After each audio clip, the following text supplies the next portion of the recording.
going on, everybody? Welcome back to the channel. And today, I hope for all of our sakes, this is the last G4 TV video that will appear on this channel. I'm doing this video now just to kind of keep a history record of everything that's going on. I might be a little late on this information, but my goodness, it was the weekend. I live in Florida. It's freezing to death out here. Yeah, I don't care what anybody says. It's like 40-something degrees. I moved to Florida, so I will never have to see 40 degrees again, and yet I'm seeing it and I'm cold. So I didn't do anything this weekend but play games and stay in the covers. There's a great book on the alt-right. Here it is, folks. That details how Gamergate, there it is, Gamergate was the first practice run for the nebulous alt-right to deploy their harassment tactics. Our experience of these incidents are left over from their efforts.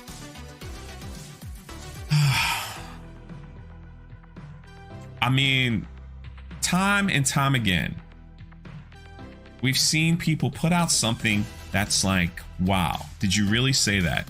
Did you really go there? And when it backfires in their face, what do? It's alt-right. It's white supremacists. It's this. It's that. You attack marginalized voices. You're attacking women. You're attacking this. It's always victim mentality. It's always victim mentality. You went on and on to talk about your audience and then tell them not to watch.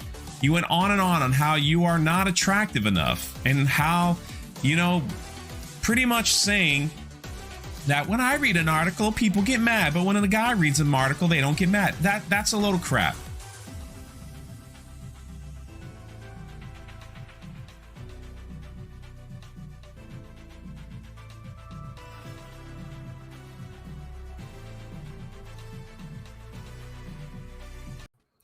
Good evening, everyone, and welcome back to another edition of the Freedom Stream on Tuesday night. And tonight, my friends, we have a special guest coming in with us, the one and only, the most handsome man on the internet, Jay Drunk 3PO. What's happening, Welcome. man? I just realized I'm literally wearing the exact same thing that I was wearing in that video, which was like a few days old, because I'm like you said, man, I'm in Florida, I'm in Orlando, and it's freaking cold here, man. I am freezing. So it's like I haven't taken this hoodie off. I haven't taken this hat off like in a few days because I'm cold. So, you know, I'm cold, man. It is cold. I roll into the studio. I think somebody made a comment on one of my videos recently. I had the hoodie on. I had a beanie on. They're like, "Is it cold there, Frank?" I was like, "Yes, it is. It's Florida. If it drops below 60, it's freezing." Exactly. That's what I'm saying. Like I actually was born in the Washington, D.C. area, and I moved to Florida, and I was like, I never want to see anything lower than 70. Like, that's just, I don't even want to turn the heat on ever. Like, that's why I'm here. So I know people will judge me. Every time I bring it up, they're like, you're in Florida and it's cold. I'm like, yeah, I'm cold. I know it's colder where you live. I'm pretty sure, but I'm cold. So, but thank you for having me here, brother. It's been, what an awesome, most people probably in your chat have no idea who I am.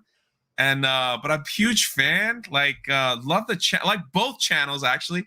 And I really appreciate the invite. So thank you so much for having me.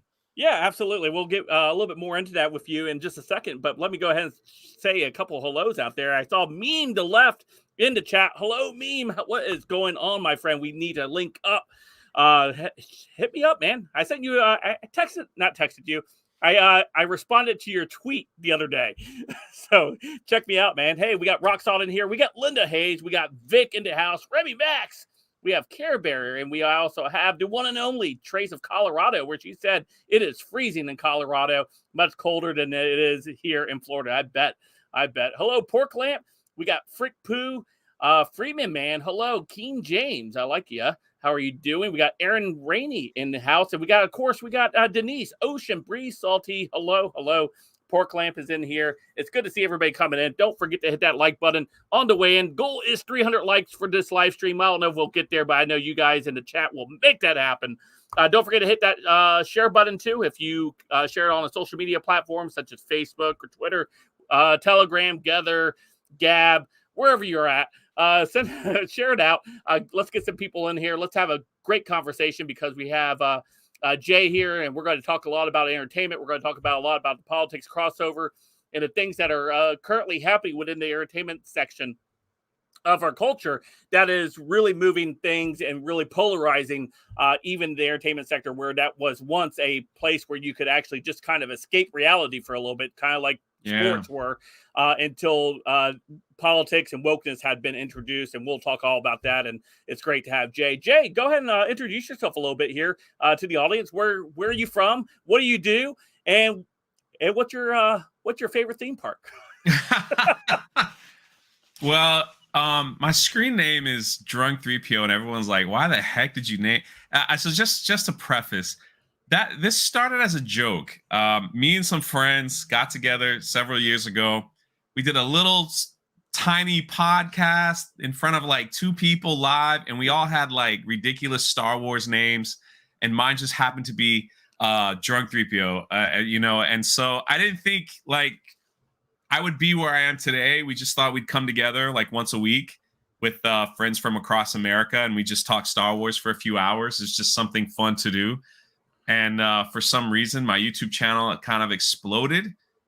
And or at least for me anyway, I didn't expect like, 50 subscribers, let alone 53,000, like that's pretty amazing. And then Jeremy from Geeks and Gamers, long story short, reached out to me because he knows I live right next to Walt Disney World and all the theme parks there. So they have a theme park edition and a channel called Park Hoppin', which I'm very, very much, that's pretty much what I do at Geeks and Gamers. So I go to all the different theme parks and do reporting and things like that. It's kind of neat because some of the other news outlets, they link up with me to try to like work together and to find out like real stories, make sure like we call out all the bad, we call out all the good, and we try to be as balanced as possible over there.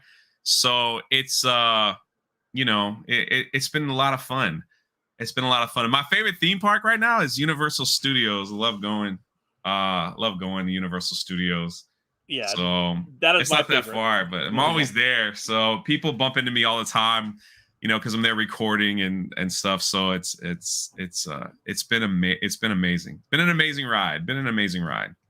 Yeah, So, no, for sure. You do a lot of great stuff over there on your channel, and the things you talk about, the things you cover, and of course your collaborations you do with the Geeks and Gamers with the Park Hoppin'.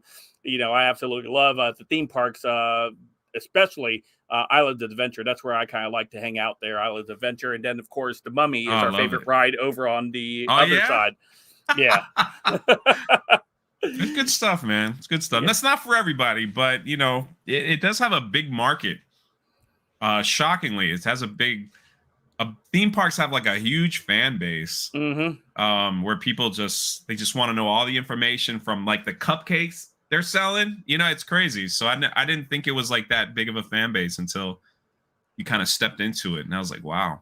Yeah, I didn't realize quite how many people actually go to do stuff like that, or even go to collect things. My wife and I were there, and people were selling out of the Disney 50-year bags or 75-year bags or whatever, their special edition bags, and they were selling out where you were only able to get like limited, like buy 1 or 2 at a time.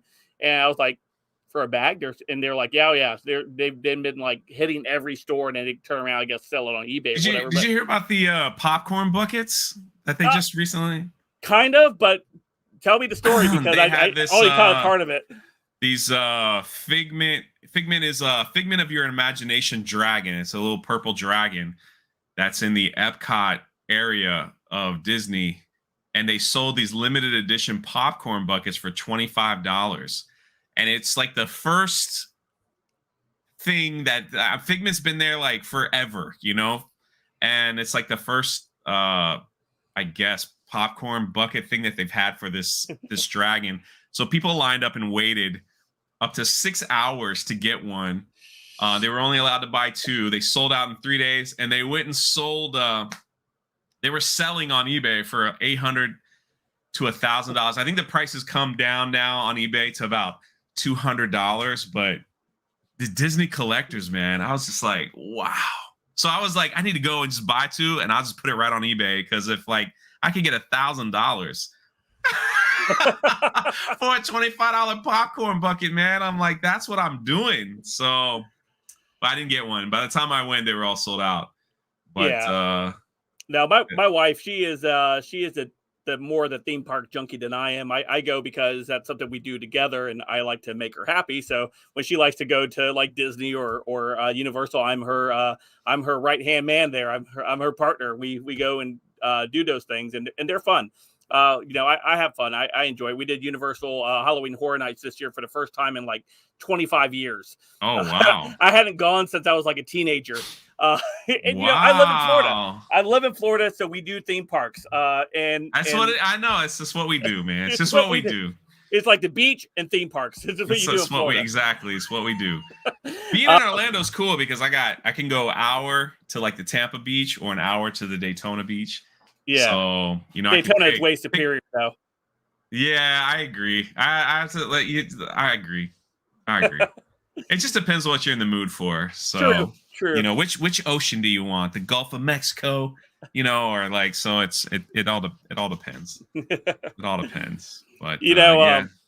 We talk a lot about culture things here on the channel, and then occasionally we'll have a crossover of things of political crossover with entertainment, and over the course of the last, I want to say it's become more and more noticeable when we had the election of Donald Trump. Things like went into overdrive in the entertainment industry with actors and actresses coming out and posing with the severed head of Trump and F Trump and all that kind of stuff. It was like maddening. It was like all these people and a lot of these actors I would watch and kind of knew their political affiliation but they were really never like that crazy. So you could tolerate watching some of their movies. You're like, okay, yeah, it's the actor. I'm going to watch the actor and do their thing. And then all of a sudden they came out and were like, we hate you guys that voted for Trump. And I'm like, whoa. I don't know if I want to support these people work, but it started bleeding over into a lot of sectors of entertainment. And of course you cover a lot of that. And here recently, you guys have kind of, you guys over there in the, gaming and entertainment, you guys have, there has been a explosion with a G4 thing. I remember G4 when it first came out. I remember X-Play when it first came out. I actually used to watch it with a dude and what was her name?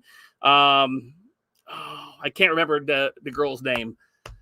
Aaron? I know who you're talking about. Yeah. I can't remember their name. Morgan. Either, yeah. Morgan. Oh yeah. It was Morgan Webb. And I used to love it. And then they rebooted it from what I've been able to gather. And then they had this like whole thing where one of the hostess like had a meltdown and basically told the audience not to watch if they didn't like the strong independent women and all this other stuff. How's that been for you to be able to kind of dissect for in the entertainment section? I mean, because I know you love entertainment, you love Star Wars and things like that. How hard has it been to watch this stuff kind of come in on itself? It's terrible. I wish I didn't have to talk about it. Put it that way. I wish, it got very, like you said, especially when you look at your heroes that you thought, let's just go back. You ever heard the term, like, don't ever meet your heroes in real life or people you look up to? Yep. That's what it was following Mark Hamill on Twitter. So I don't know if Mark Hamill played Luke Skywalker. Luke Skywalker was my dude in Star Wars. But then you follow Mark Hamill, on Twitter. And okay, Mark Hamill, he posts his political stuff. And it's like, all right, it wasn't too bad. But once Donald Trump got elected, he just went like nuclear to the point where he was posting almost naked pictures of the first lady. Saying, I don't know if you knew about all that. Like he was posting, that it just was. It was hard to watch. It was hard to watch, and I've always been of the mindset of, okay, I get, if you want to vote that way or you want to do this, that's fine. But when you turn into this like heavy hitting, look how bad these people are, constantly dragging people down, and anyone that follows certain political people, like you've really turned into somebody that you don't want to follow. it's almost like you turn. It's disgusting to see, actually, because I'm sure Mark Hamill has fans that voted for Donald Trump. I'm sure he has fans that that probably didn't even vote, or that lean this way or lean the other way. Right. And you just go off and you criticize a percentage of the country like that over and over and over and over again. And you just wonder, these people have such a platform, but also, do they think like it's their job because I have a platform to push this type of politics and stuff that I want to push and make sure everybody believes the way I believe, or is somebody telling them to do that? Or is there like a memo going out to all these Hollywood people saying, hey, we got to get something done here. Here's the memo. Everybody tweet the same thing, in the next few days. And so you just wonder if like that's going on. But it's really sad. It's really sad to see. The other thing is too, it's not. So now that Trump is out of office, now you're getting into like these celebrities, instead of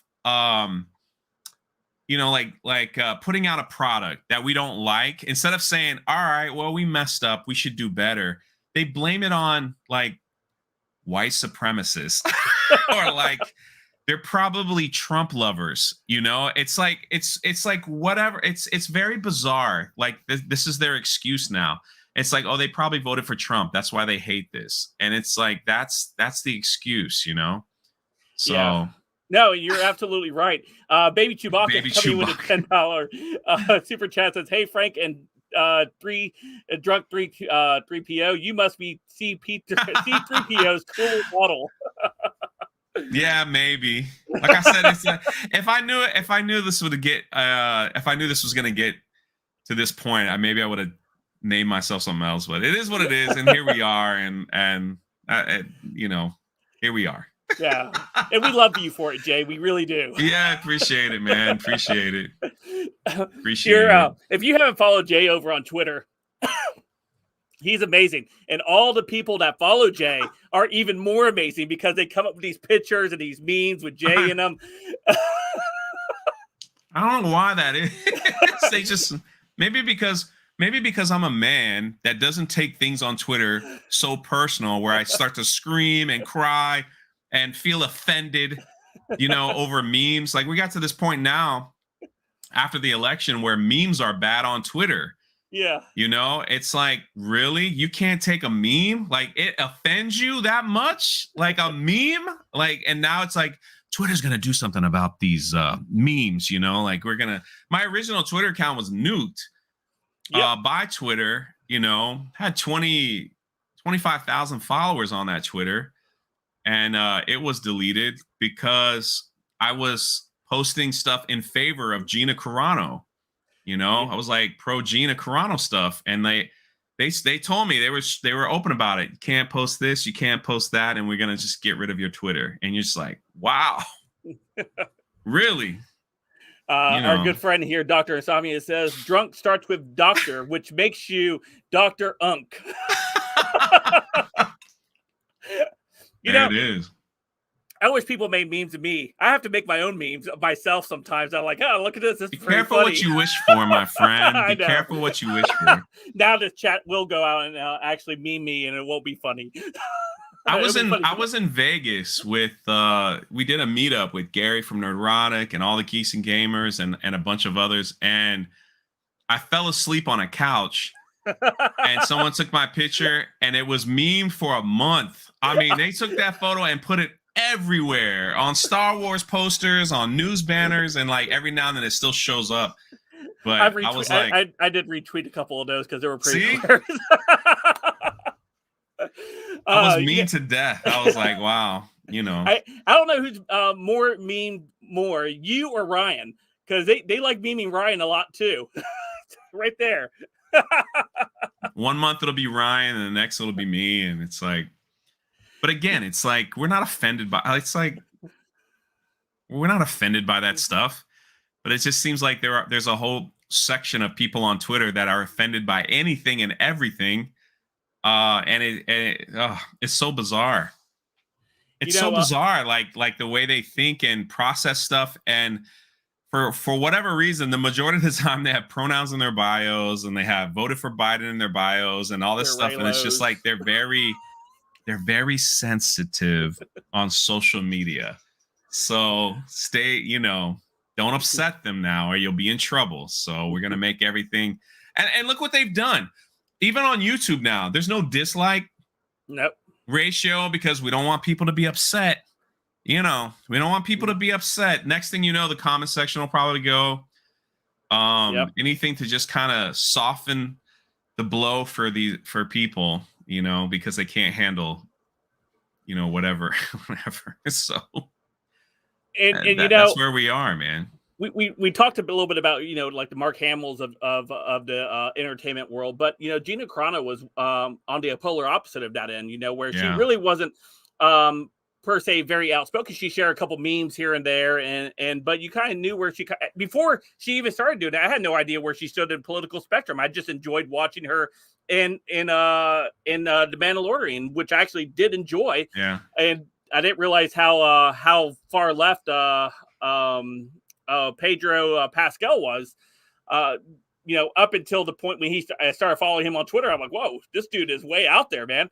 And then they sat there and they canceled Gina for way less than anybody else would have been canceled for. And I know you got opportunity to talk to her, interview her, and stuff like that, and get her thoughts about some of this stuff.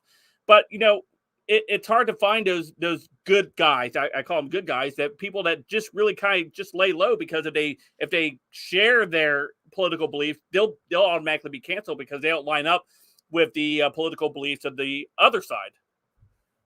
Her situation was a huge eye opener for a lot of people. I think when Lucasfilm, what they did to this woman, what they did to her, it was bigger than what they expected. It was a lot bigger. They thought they could let her go, label her, and she would just kind of disappear. They didn't realize the kind of fan base that she has and that she was building, and the people that just loved her for who she was. You have people that are far left that worked on The Mandalorian have come out and said she was the most beautiful, wonderful woman I've ever worked with. She was always there for everyone. She was the sweetest person ever. They can't find a single person that worked with Gina to say anything negative about her. The pronoun police went after her and this is what happened. They were forcing her. They were like all over Twitter and social media, put pronouns in your bio. Put pronouns in your bio. They went to Pedro Pascal and did that. And he was like, yeah, no problem.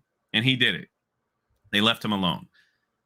And she was just like, why are you trying to bully me to do something? And they were like, put it in your bio. It was like constant. Fire Gina Carano. She won't put pronouns in her bio over and over and over. So finally she put in beep, bop, boop. That's it.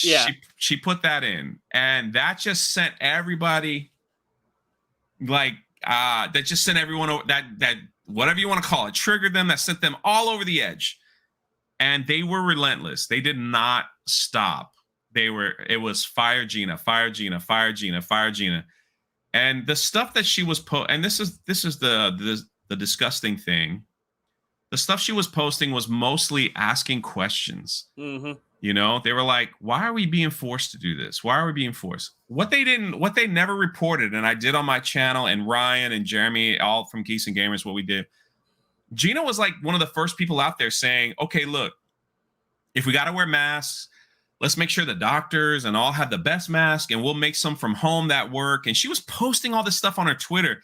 Right. And yet they were calling her, anti-mask or anti-everything. They were calling her all those names. She was like, have you not seen what I've been you're only picking and choosing. And so it was a whole attack. Then when they let her go, letting them go, that's their decision. Fine. What really opened the eyes of so many was people from Lucasfilm. I mean, that work in Lucasfilm came out on their Twitter and tried to slander this girl with political posts, calling her yachts, the whole things you can't say on YouTube. some of the worst wording. And these were people that years ago I would have waited in line to get a picture with them because I love Star Wars. And when I saw that, I started collecting the screenshots and everything. And then all of a sudden, when we started talking about it, saying, look at these people treating this poor woman for asking questions. You know what I mean? Like asking questions. And so, she didn't know. It was such a shock to her. And then these people from Lucasfilm, what do? They delete all the oh, we never really said that. I was like, haha, we got the receipts, buddy. You did say that. And these are the same people preaching the whole, we got to respect women. Let's all respect women. Let's respect. And the same people that did a whole tirade about respecting women put a GIF on his Twitter of a man slapping a woman in the face saying, bye, girl, talking about Gina, knowing, number one, he doesn't have the male fortitude to slap Gina Carano of all people. You know what I mean? Like, because she's an MMA champion, MMA fighter. So they would never do that. So of course they hide behind their Twitter keyboards, and they just were relentless to try to damage her name so people wouldn't be upset at Lucasfilm letting her go. They just went on and on and on and on and on. And her stock rose and rose and rose and rose. And then Daily Wire picked her up, and I spent Christmas with her, and she is so happy, right? Because she's doing what she wants to do. She's creating what she calls art. She loves to create art and creating movies that she wants to create, and sitting in the director's seat. She always wanted to direct and do all those things, and they're giving her that opportunity, and she's so grateful. And to this day, she still won't say anything negative about those people. That's just who she is as a person. It's just who she is as a person. But how they treated her was very eye-opening about the whole system, because Pedro Pascal he went out and called Trump supporters, the German, all that. Right. I don't know what you say on YouTube, but you know what I'm talking about. Yep. He called Trump supporters that. Gina didn't call anybody anything. And yet he's okay to stay and she's not.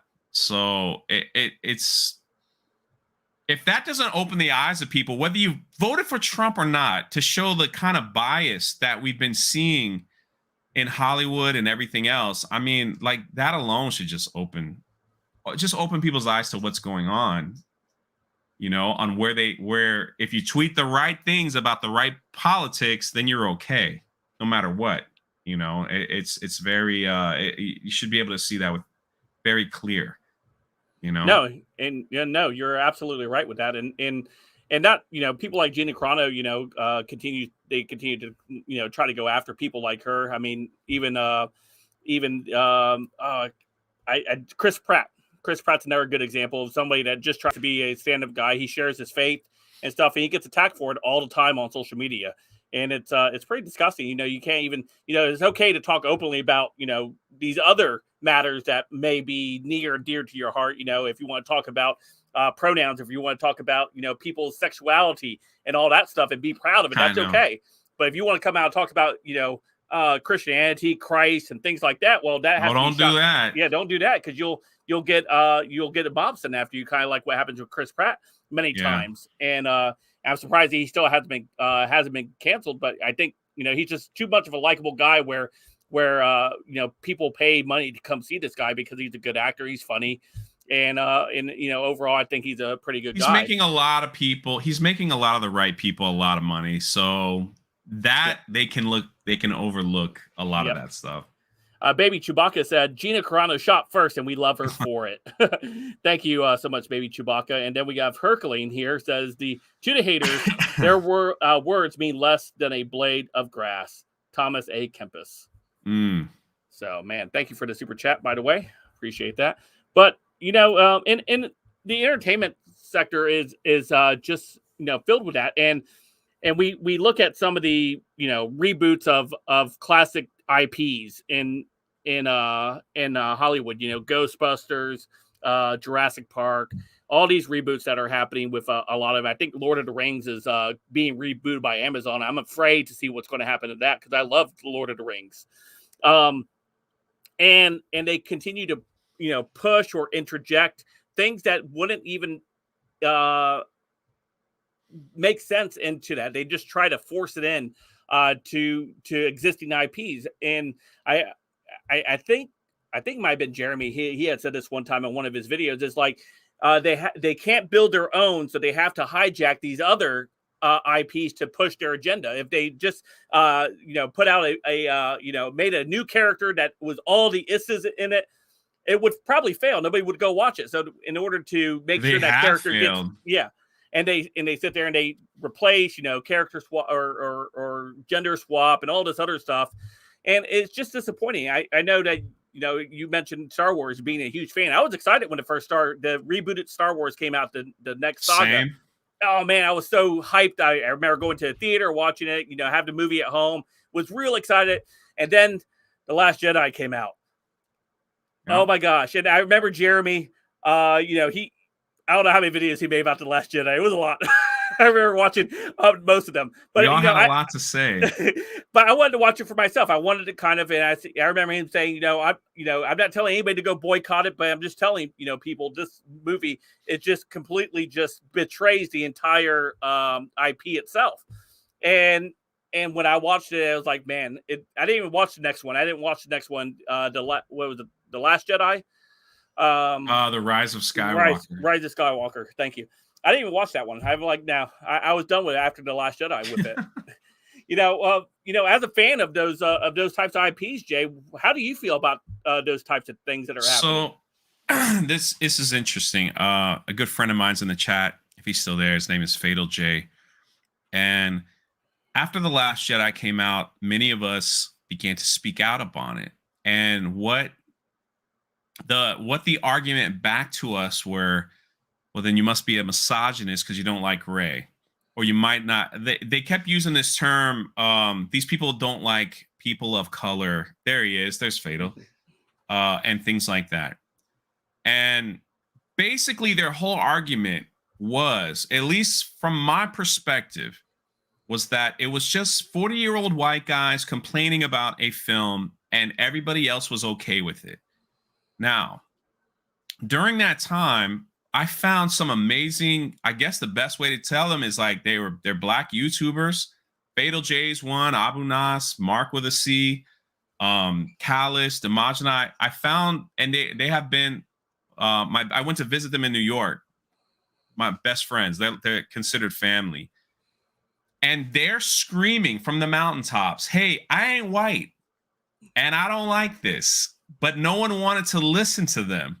And they're screaming to, like, it's like they were standing in a room filled with people that were saying, yeah, it's just 40-year-old white guys that don't like this film. And they're screaming and no one would hear them. So we put together a show and that we do once a week where they can, freely speak, speak out and say what they like and what they didn't like, and how these type of agendas that are being pushed in our entertainment, they're calling it out because they don't like it either. And it's not about like race, and it's not about this, and it's not about that. It's what these people are trying to push on a lot of us, and saying this is what they want. This is what this type of audience want. This is what people of color want. This is what they want. This is what the LGBTQ community want. This is what they want. So we're going to push this on. And the only people that are crying about it are just like the 40-year-old white guys. They kept saying that. Brie Larson said that. All these other people said that. They're the ones that are crying about it. So don't listen to them. We know what you want. But then here's this whole segment of people saying, we fit that demographic that you're saying wants this, and we don't want this. The biggest thing that happens in entertainment is representation. Right now, we're living in this time where it's like every gender, race, whatever needs to be represented as a character. So let's just swap all these things and make this person this and make this person that. So everyone has representation. And the guys on the show, they would always say this so beautifully. They were like, I love Luke Skywalker, but I never saw myself as Luke Skywalker, the white man, Luke Skywalker. I saw myself as the hero of the Star Wars film. And this is something that Hollywood doesn't understand. You know, it's like, this is something that they don't understand. They think I need to see someone that looks exactly like me to like the movie. And that's not it. You know, that's not it, Chief, at all. So it's crazy to see where we are, and to have these type of conversations about that over and over and over again.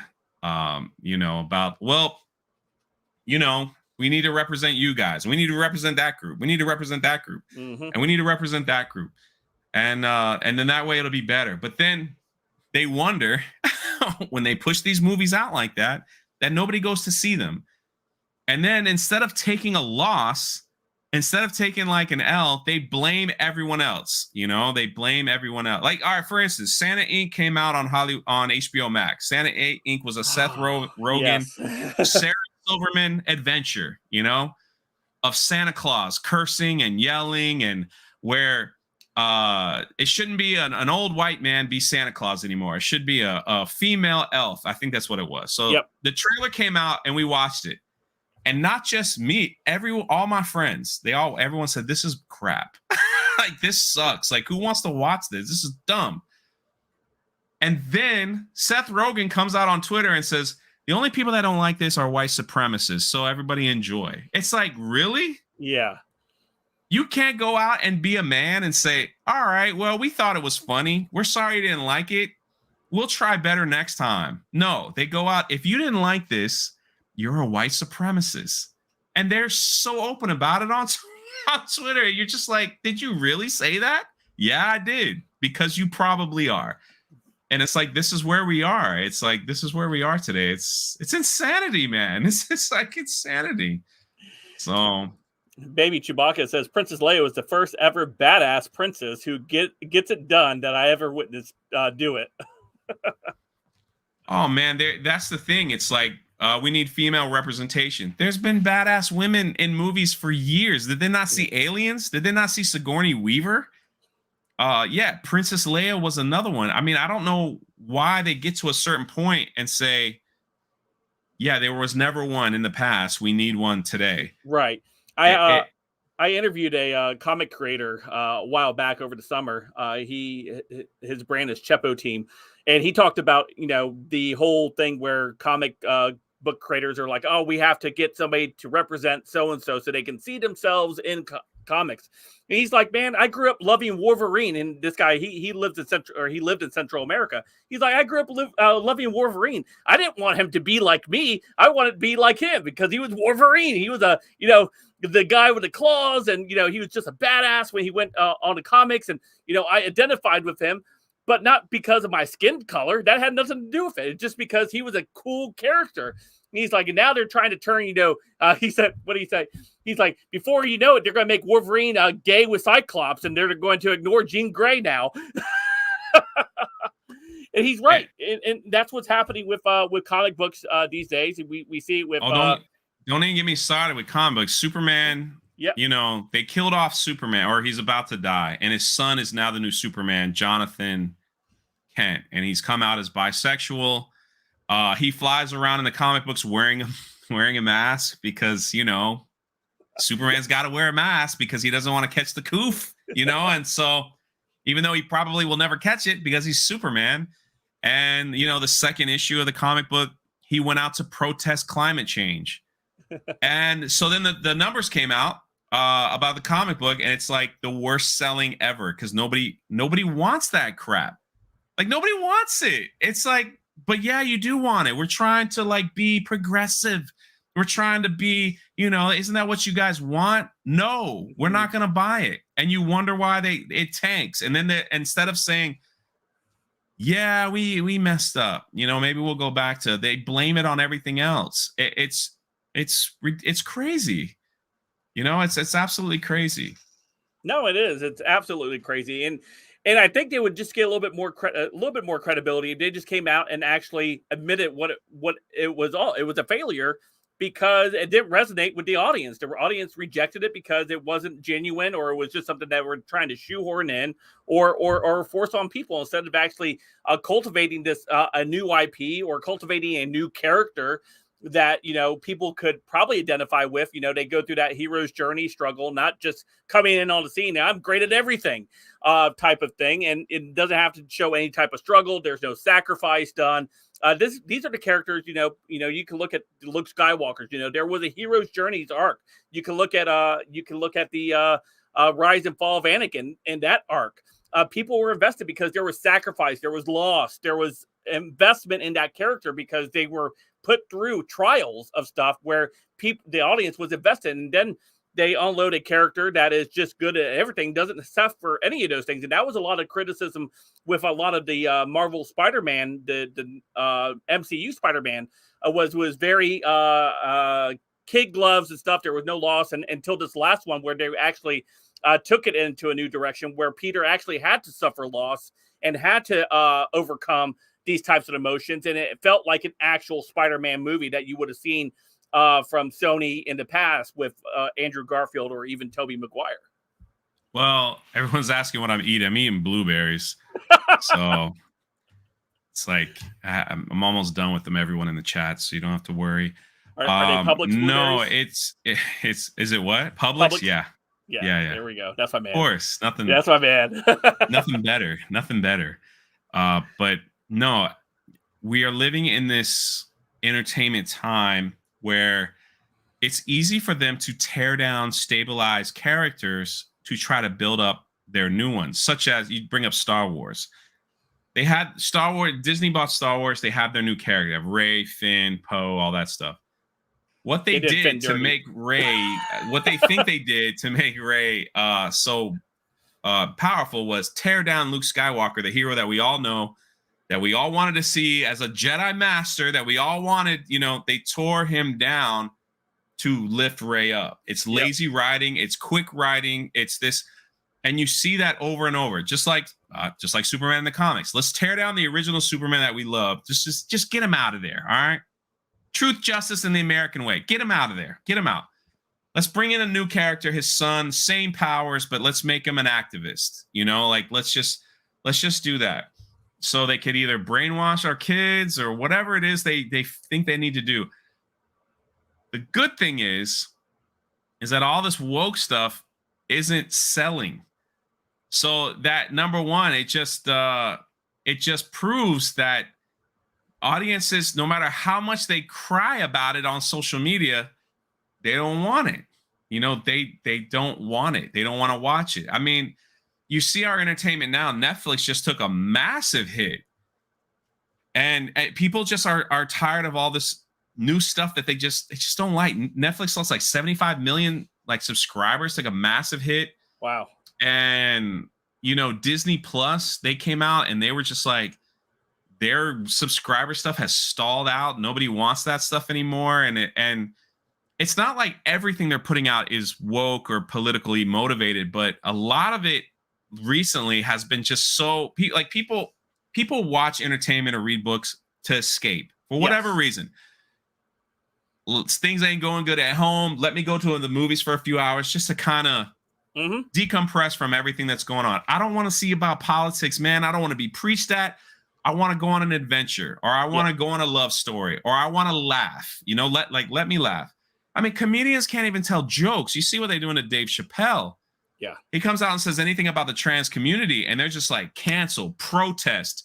I want his, these people, the demands that the trans community wanted from Netflix were take his picture down in any hallway or on anything, take the special down, never hire him again.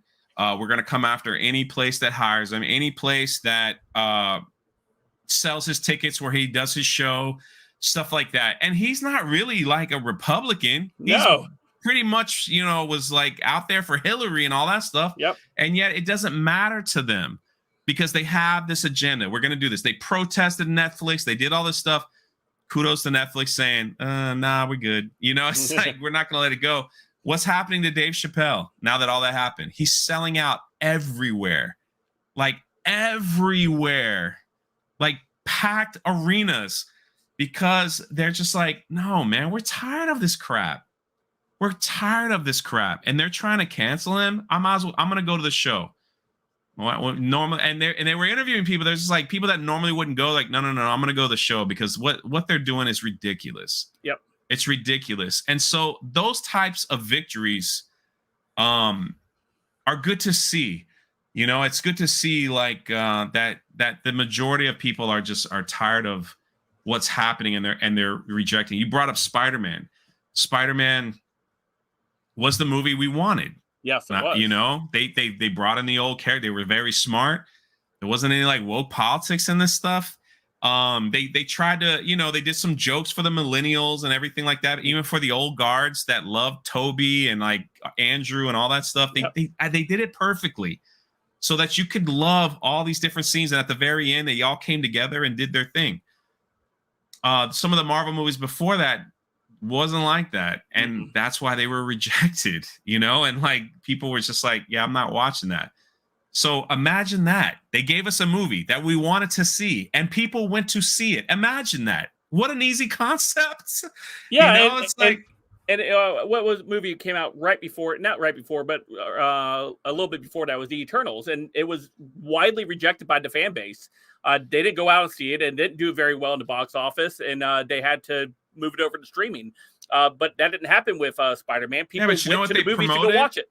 They promoted the Eternals' first gay superhero and or gay kiss and stuff like that. It's like, why would I want to go spend my money because you're saying, hey guys, come see the first gay kiss?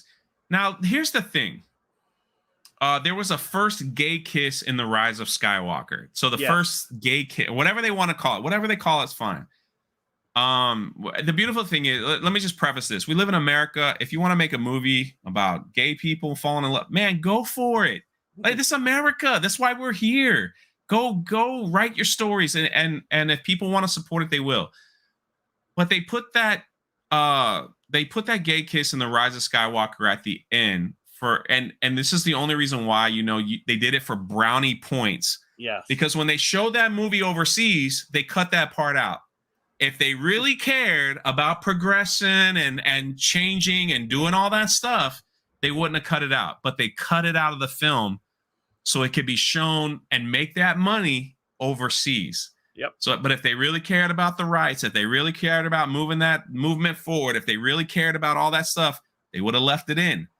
But obviously they didn't. And look what they did with Finn, Boyega. Yeah. When the movie went to China, they shrunk his picture way down to the size of a thumb because they know like the China market doesn't really like black actors. Yep. So they're like, but if they really cared about all the stuff they're preaching, if they really cared about it, then they would like, no, man, we care about the movement. We're here. We're there. We're this. It's a bunch of crap. It's a bunch of crap. Now, if they didn't do that to the movie posters and stuff, I'd have a little different conversation, but they did. Yeah. And even John Boyega came out and was just like, come on, man. Like, really? Like, really? Like, you said that you care about equality and representation and all that. But yeah, when it comes to the China money, you take the black guy and you shrink him down into like, so he's not really seen. It's like, you know what he really became for the new Star Wars was almost like that token black guy that they had in their movie. Because I was really hopeful that they were going to do something. His whole story started off pretty interesting. I was like, oh man, ex-stormtrooper, you know, he woke up, you know, found, you know, the things had just hit him. He's like, I'm out.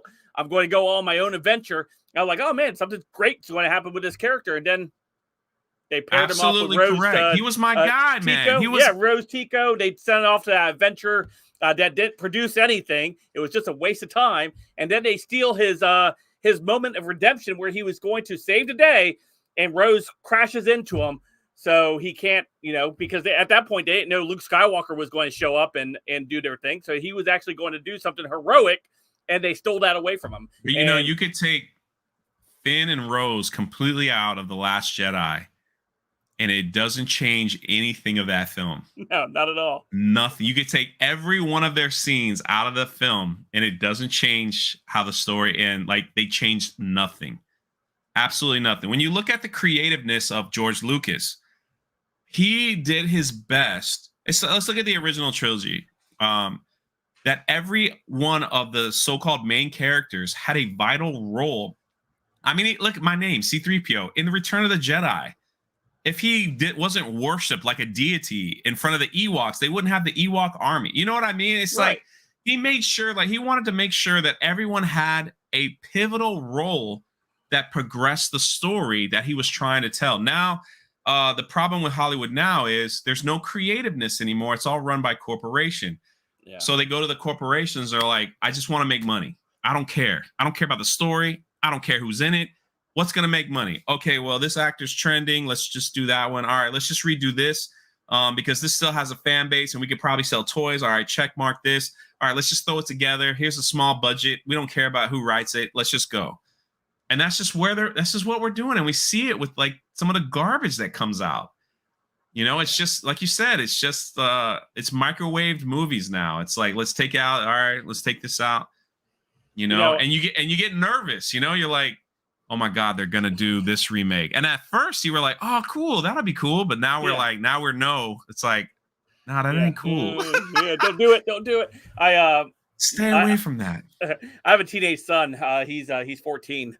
And you know, he just loves, you know, we do stuff all together all the time. And I said, son, I said, what you got to do, I said, we got to sit down. We try to do this once a weekend. Is on Saturday we'll try to watch like an old movie, something from the 80s or something from maybe the 90s or even some from the 70s. And you know, they're like real explosions. He's like, that's not green screen, Dad. I said, no, that's not green screen, son. That's actual practical effects. Practical effects. He's like, that's awesome. He's like, why don't they do that more of that today? I was like, costs too much. I don't know, man. It probably costs too much. It's easier to like just film on a green screen. Yeah. Just add it in later. And he's like, man, he's like, when he say, you guys had it made, you guys had some great movies, Dad.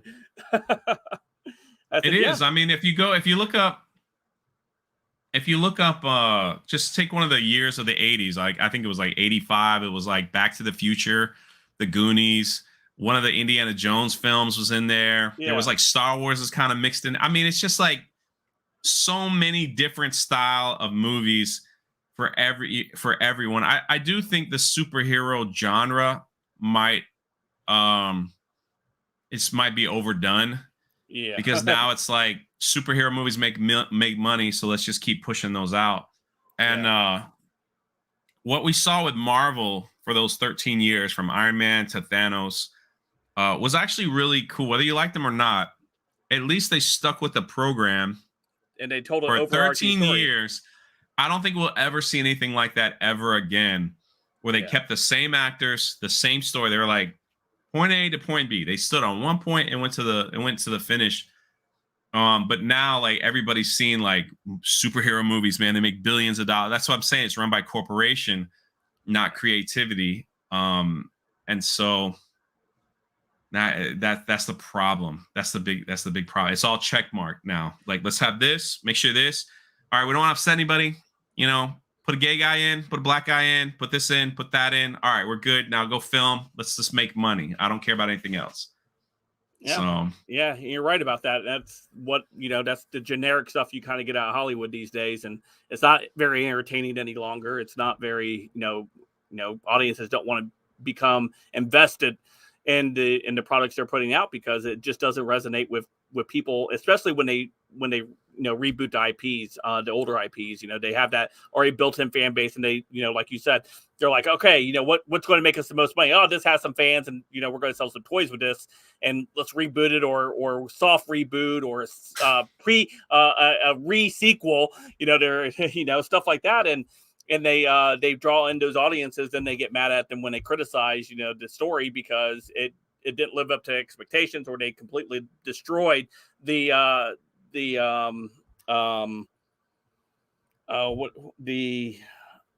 worlds that they belong in. You know what I mean? And it's wrong. That's why I fear for the Lord of the Rings coming to Amazon and what they're going to do to that, because, you know, I wasn't a big fan of The Hobbit. My wife loves The Hobbit. That's her favorite series of the three of the two.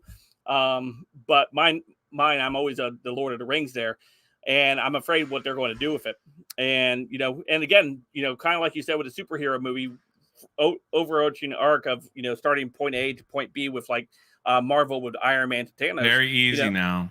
You Yeah. just flip through the book and pick a superhero, and you could, make a film. But I mean, look at I do consider there are a few films out there that I would consider a perfect movie, and I do consider Jaws a perfect film. That's an oldie but a goodie. Yes. I love You Jaws. had three actors and special, but when you understand the making of Jaws, it's like one of Spielberg's very first, he had a vision how to make the movie, and his mechanical shark wasn't working.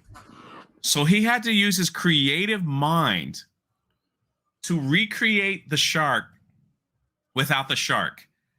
And it's very interesting to see like how creative that he had to be to get the movie that we got out of Jaws. And it made me appreciate the movie even more, because half the scenes that he was supposed to have this mechanical shark, he didn't have it, but he was on a budget, he was on this, and so they had to sit down and be like, how do we figure this out? Today they don't have to do that anymore, because it's like you said, it's green screen, and it's just, here you go, that's it. Give him a bad guy, the bad guy beats him up, and then he beats him up at the end of movie. And so there's no creativity, and it's like, well, we want to add more explosions. We'll do it in the computer. We need to add this. We'll do it over there. Yeah. We can add it. We can add it later. No big deal. And so the art of making films it's become very lazy, from the writing down to shooting and everything else.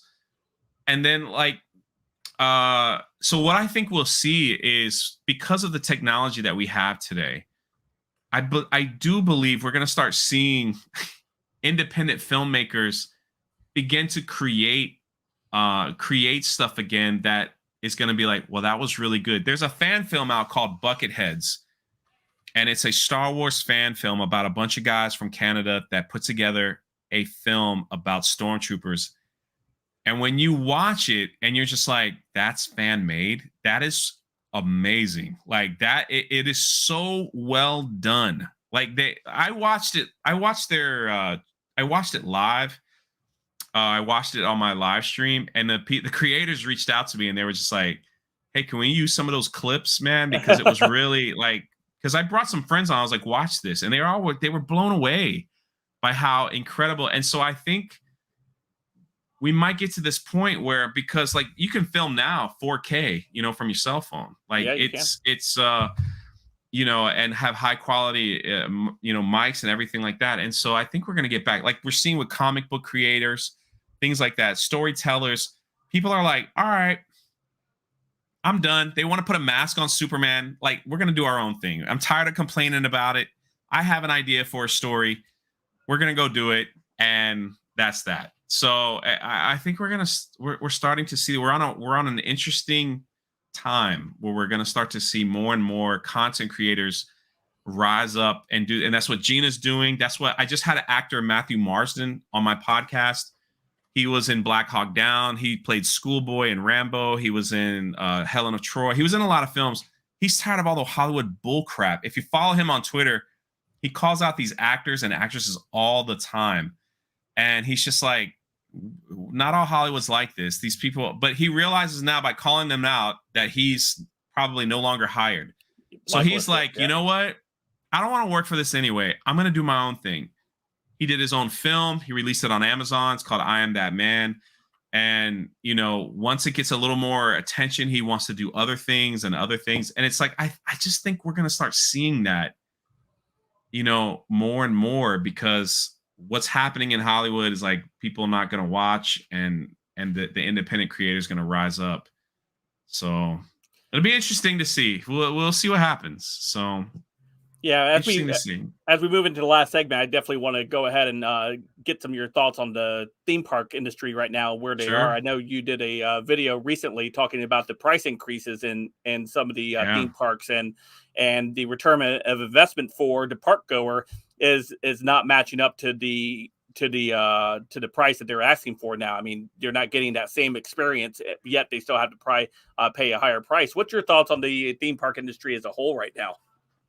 Well, over the holiday season, from probably after Thanksgiving Till about the first week of January, every single theme park here in Orlando was jam packed. All the hotels were booked up. Everything was packed.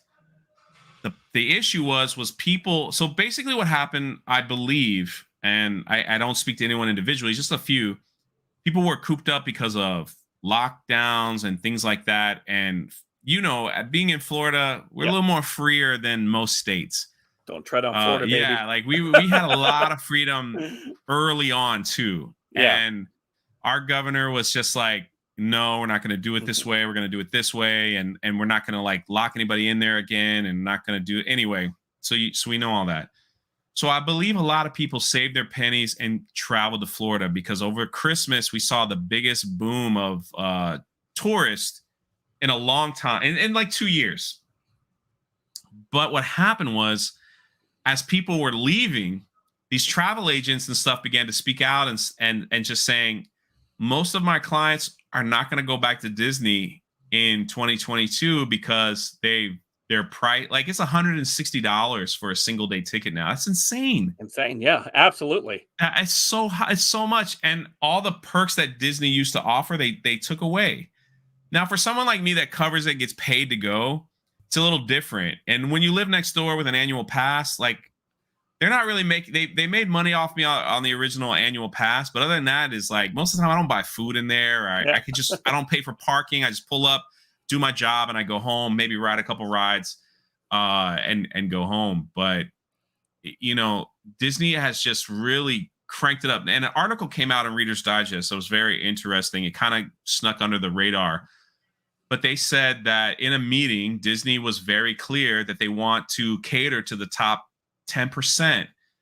And so they're going to do so by raising their prices, because they think that if whatever you want to call them, the richer people of America or around the world come to their parks and there's less people, they'll spend more money in the parks and they'll make more money.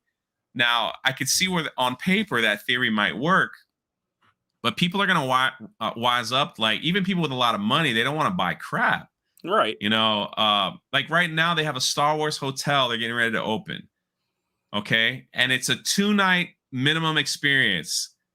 And what they're charging for 2 nights for 2 people is around $6,000. Shut up. No, it's not. $6,000.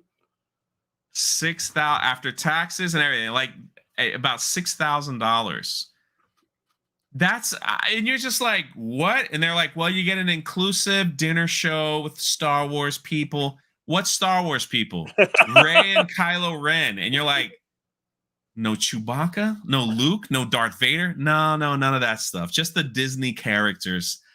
And it's like, well, what am I going to do for $6,000? We're going to take you to Galaxy's Edge for a day. Well, I could spend $100 and go there during the day. Like, I don't have to spend $6,000. I could go to another hotel. And they're just like, yeah, but it's like, it's cool. It's different. How is it different? And it's like, well, am I going to get some exotic food for that? You're going to get like the theme park food. And I'm like, you kidding me? For $6? And so a lot of people are just like, that's insanity. Like, how that cannot last like that. There's no way that's going to last. And so it's like, maybe you'll cater to so many people for so long, but how can you keep that up? But yeah, they think they are. So it's just, it's crazy that they want to, charge so much for that experience without even like the bit. Now, if you gave me a $6,000 perk where I feel like, yeah, well, that's probably worth $6,000. Okay, I get what you're saying. But when you look at what you're getting, you're like, that's maybe worth $400 a night, maybe. I mean, you could travel to another country and live like a king for a week for $6,000. If you really, it's crazy. Universal Studios and everyone else has really taken advantage of people complaining about the Disney theme parks and have stepped up. And Universal Studios set records. They were actually the most visited theme park over Christmas, even though, like I said, they were all packed. But more people were going over there because they took advantage of people, And if you follow Universal Studios Twitter, Frank, you will laugh every day. They're always throwing shade at the Disney theme parks, and it's all in fun, Yeah. like all in fun. But I it's funny, it's funny.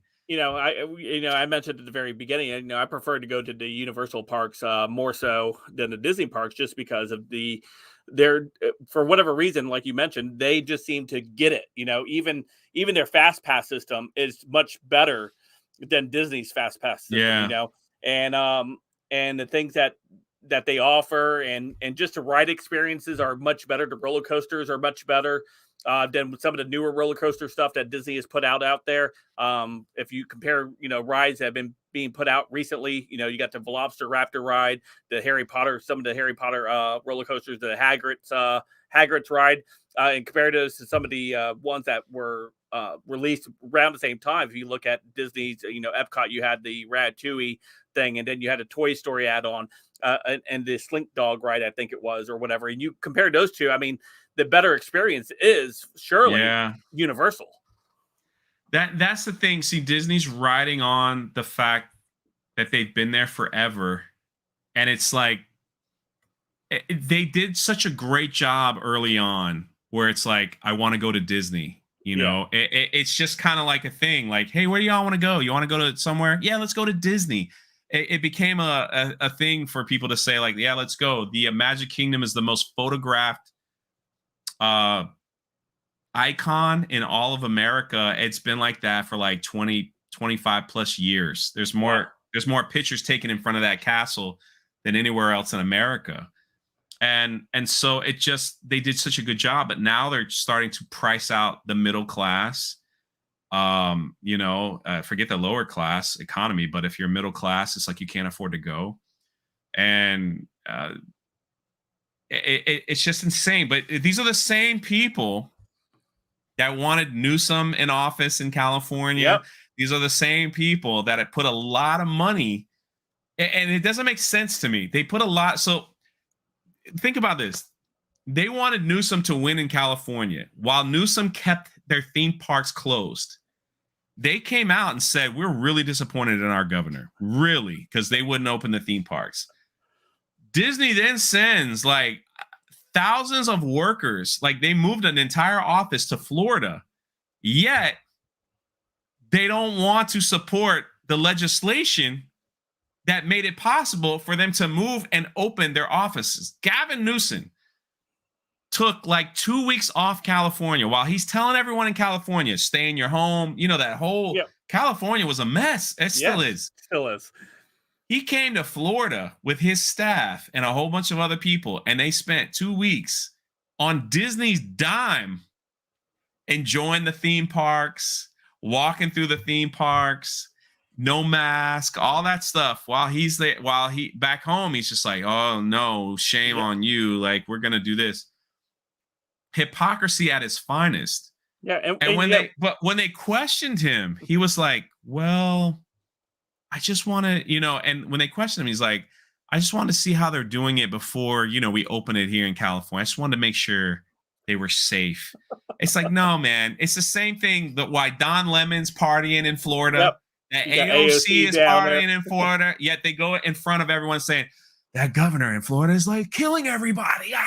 It's like, well, it's crazy. It's absolutely insanity. The hypocrisy is beyond. You didn't see our governor going to California and hanging out. He was working, taking care of stuff, making sure, what he felt was right. And for these insane people to criticize Florida so harshly, yet show up with drinks in their hand, no mask on, laying in the beach, just having a good old time. It's like, I don't know why this doesn't open the eyes of more people. It's insanity. Yeah. It's insanity. So it is, and it's you point to the hypocrisy. You say, hey, look at these guys, and they're from your area, and they want you to stay all locked down, but they're all down here partying it up nice, and while they go and back, and they'll say, oh no, they're doing a horrible job, like you said. Terrible. It's like the people in their own areas, like, you don't see the hypocrisy in that, and I and that's why I tell people when they what's going to end up saving this areas like this, it's just continued to make, these areas more and more balkanizing our areas that we live in, making, Florida continue to be able to have these policies that we have. And as people are moving in, say, hey, don't be coming down here to vote for the same stuff you're running away from. You're coming down here for a reason because you wanted to escape that. Help us continue that trend here. And well, I want to close on last thing about Florida. Or me personally, I spent so many years overseas and stuff. I never liked politics. I hated it. Right. All I saw in my mind was just fighting. And it's just like kings come and go, presidents come and go, policies come and go. I never was really into it. But what opened my eyes, my grandmother passed away last year. It wasn't from COVID. She was 96. She was my hero. Yeah. She was awesome. Every year for my entire life, we spent Christmas and New Year's at my grandmother's house. No matter where we lived in the world, we always came back to spend Christmas at grandma's house. When this whole thing hit, she was taken from her home and placed in a man, what do you call it? Senior living establishment, whatever you want to call it. And it was a nice place. She had a condo and everything like that because we wanted to make sure she was taken care of. She was a lot older and things like that. No problem. Fine. She caught it. She passed it. Fine. Then a month later, she got kidney failure and she passed away. Now, she died in the state of Virginia. Okay. Me and my brother live in Florida. When the funeral happened, there was a Virginia law that only 6 people could gather at the funeral. So me and my brother were unable to go to my grandmother's funeral.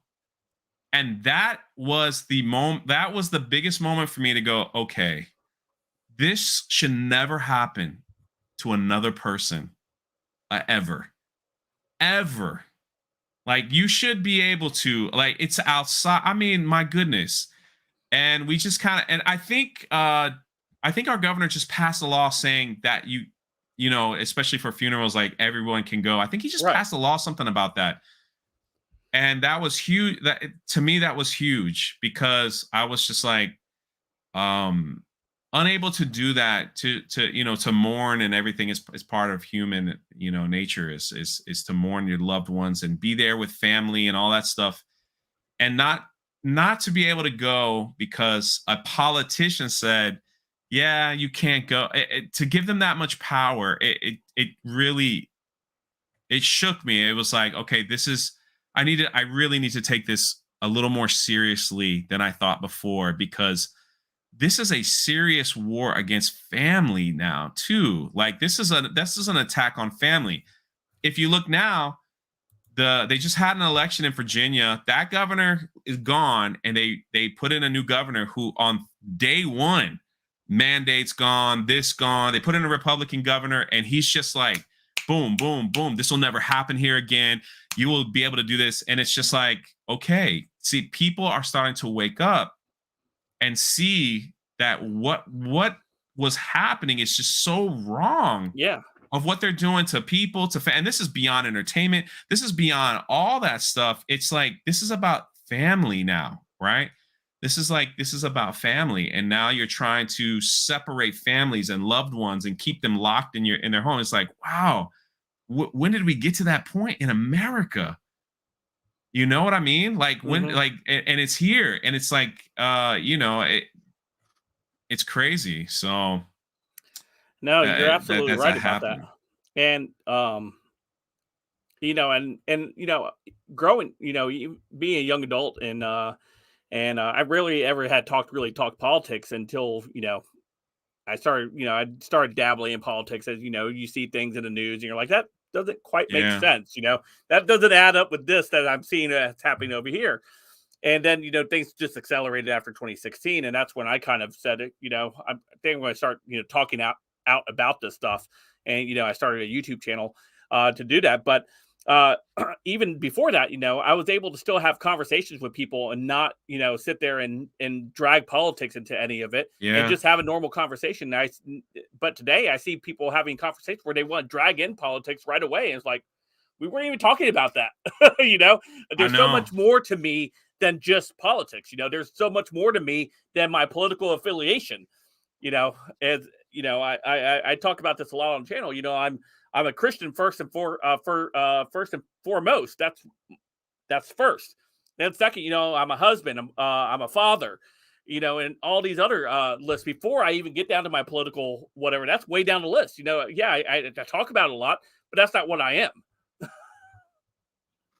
It's that's the world we live in. But I am happy to see it starting to change, or whatever the cracks are showing. And someone in the chat said, with all respect, you could still mourn those that lost. Absolutely, I agree. I totally agree. I just was for someone that was so important in my life, being told You couldn't do it. that, hey, it's probably best you stay where you are, and Yeah, there's going that's to be just wrong. this and there's going to be that, and my parents, they're just like, it just was so much. And it's just like, wow, are we really having this conversation? Yeah. Are we really having this conversation? And yeah, we are. And it's real life, and it's affecting real people, and it's infested everything, our entertainment, our families, our way of life, the things we watch on television. It has just so infected everything. It's like they hated Donald Trump so much that now they wanted to invest and control and put everything in there, where they just don't want to lose, that power, or whatever they want to call it. And so, it's a real it's just a real fight for a lot of things. Like I said, it's more than entertainment. There's bigger problems in the world than a movie. A lot of bigger problems in the world than our movies. If they all suck, we just stop watching. We got plenty of Yep. stuff in the 80s, like you say, we could watch again, and go back and relive that. But when you start affecting our families and places of worship and stuff like that, people really need to open up and see, what's really going on here. So No, for sure. And as we're wrapping up, Jay, I just want to give you a minute or two so they can go find where you put out your content, and of course, if sure. you do any type of live streaming, and just for the everybody in the audience, if you want to go find any of his links, I've listed them everywhere. Jay is. I Oh, listed that link appreciate in that. the description, so you guys can go follow that. Just follow the description. Everything. I think there's like 5 links in there for you guys to go check out. But Jay, Yeah, it's a lot. I'm going to give you the floor for a minute so you can kind of talk to the audience about where they can find you, what you do, and take it away. Appreciate it. Well, my main channel is Drunk 3PO. I record the Welcome to the Rebellion podcast on that channel, where I try to have as different type of guests that basically have that teach us how they rebelled against their fears and that are now working in their passion. It's a big thing for me to hear those stories and get those out there to inspire others. I also have another channel called Jaywalking the Planet, which is in there, where it's a lot of traveling. A lot of people don't realize, but I spent 15 plus years all over the world building orphanages and the different projects. And so we put a lot of those travel videos and stuff on that channel as well. I don't know, like at the end of the day, I just want people to be inspired to get out of their comfort zone and just go and do what their passion and something that they love, or something that they've been holding back on, and just get out there and do it. So those channels are there, hopefully to inspire you, or to see that the world isn't so bad, that it's actually a beautiful place to see, if you see it, if you open your eyes and see it, and kind of brush off some of the nonsense that floods our airwaves right now. So those are the best places you can find me at, and that's it really. That's it Well, really. I work with Nine Line Apparel.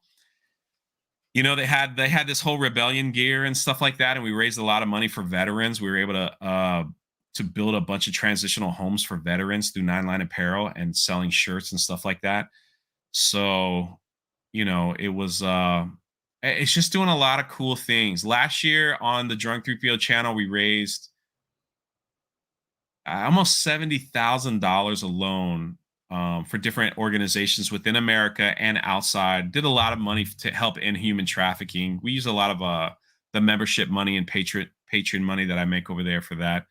So it's pretty cool. This coming year, we're building a special needs home in Mexico. So that's kind of be our focus this year That's as awesome. well. So yeah, it's just Yeah. just trying to give back. Like, you got one life, and to make an impact, and you can make an impact on somebody that will affect not only them but the entire generation. So, you know, Yeah. No. don't waste your life. Like, don't sit around and waste your life. Get it done. You Yeah. have a purpose. You got a plan. You got something I, inside of you. I like that. You do have a purpose. And, I mentioned that quite often, talking about, Hmm. the moment that we're living in right now has been given it to us. We're not here by mistake. We're here for a reason, in this moment that we're in. And as I like to pitch, after every freedom stream here on the channel, we end out the evening over on Uniquely Us for a evening prayer meeting. So everybody that wants to head over there, I do that about 10:45. We're about 15 minutes out from there. Gives me time to go to the bathroom. 10:45. If you guys want to come over there and join me, I'll be doing a little prayer meeting. We'll do a little bit of scripture reading, a little bit of praying, and to end the evening, and to really kind of uh, ask for that nice rest that we need. So if you want to come over, that'll be over on my second channel, Uniquely Us. Starting at 10:45. I know DM has already shared a couple links over there in the chat already of Drunk 3PO's channel and Uniquely Us if you haven't been watching over there already. Thank you. Jay, man, fantastic. I had been looking forward to this for over a week since we emailed each other last week, and I think I talked it up, every day over the course of the last couple of days. Jay's coming on, because I'm excited. I love what you do over there, and Appreciate and it, man. it was a long time coming to have you finally get on the show, and very excited to have you here. So thank you so much for coming on and sharing your insights and some of your experiences. That truly was a great conversation that we had tonight.